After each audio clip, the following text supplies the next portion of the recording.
पुन्हा एकदा मद्यपींचा धिंगाणा त्या ठिकाणी दिसणार, त्यामुळे स्थानिक नागरिक असतील, पर्यावरणप्रेमी जे आहेत ते हैराण झालेले आहेत। अनेकदा तुम्ही विधानसभेत या विरोधात आवाज उठवले, वन्यजीवन प्राणी असतील, इतर असतील। नाही, येऊरमध्ये वेळोवेळी म्हणजे तिथली अनधिकृत बंगले असतील, तिथली अनधिकृत हॉटेल्स असतील, अहो तिथे फायरचं पण लायसन नाही आहे कुठल्या हॉटेलला, त्याच्यावर तुम्ही कारवाई का नाही करत? त्याच्यावर का नाही तुम्ही आक्षेप घेतला जात?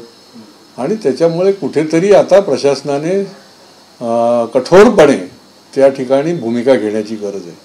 आता असं झालेलं आहे की लोकांना वाटतं की हे आता असंच चालत राहणार आहे, तिथले वन्यजीव, तिथले पुष्प, तिथे होणारा आवाज, तिथे होणारी बांधकामं ती, आणि या 25 डिसेंबरच्या निमित्ताने किंवा या विकेंडच्या निमित्ताने देखील तिथे ज्या पद्धतीने येऊर जे आहे ते वेठीस धरलं जाते, याच्यावर कठोरपणे आक्षेप घेतला पाहिजे, त्याच्यावर कठोरपणे कारवाई केली गेली पाहिजे। कारवाईची नुसती आपली ज्याला म्हणता येईल की मुलामात चालणार नाही, वरवरची कारवाई चालणार नाही, की कायमस्वरूपी एक धाक बसेल अशा प्रकारची त्या एजन्सीजनी, मग पोलीस यंत्रणा असेल, शासकीय यंत्रणा असेल, महापालिका असेल, यांनी कठोरपणे कारवाई केली पाहिजे।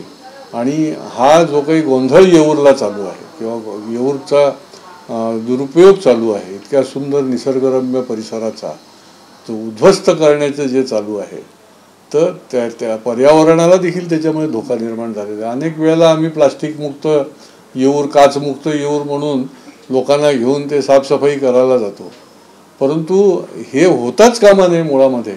आणि त्यामुळे पुढच्या काळामध्ये प्रशासनाने अत्यंत कोणाचाही मुलाहिजा न ठेवता कठोरपणे त्या ठिकाणी काम करणं गरजेचं आहे, कठोर कारवाई करण्याची गरज आहे। सर, मागे मुख्यमंत्री एकनाथ शिंदे असताना बुलडोझर म्हणून कारवाई केली होती, पुन्हा त्या ठिकाणी आता शहर राहिले, पुन्हा लाईट्स, आवाज, साऊंड पोल्युशन सुरू आहे।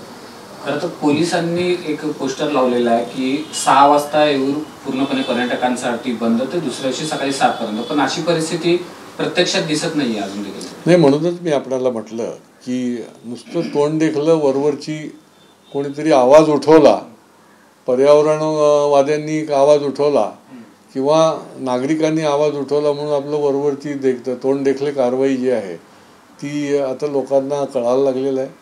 आणि त्याच्यामुळे मनापासून ते पॉलिटिकल विल पण त्याच्यामध्ये दिसलं पाहिजे, तुमची इच्छाशक्ती फार महत्त्वाची आहे आणि त्या अनुसरून कारवाई होणं ही अत्यंत गरज आहे आणि ही ठाणेकरांची मागणी देखील आहे।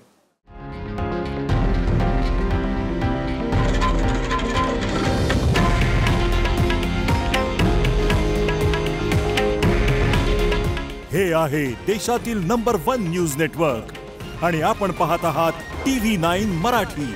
काळजी तुमची, हित महाराष्ट्राचं।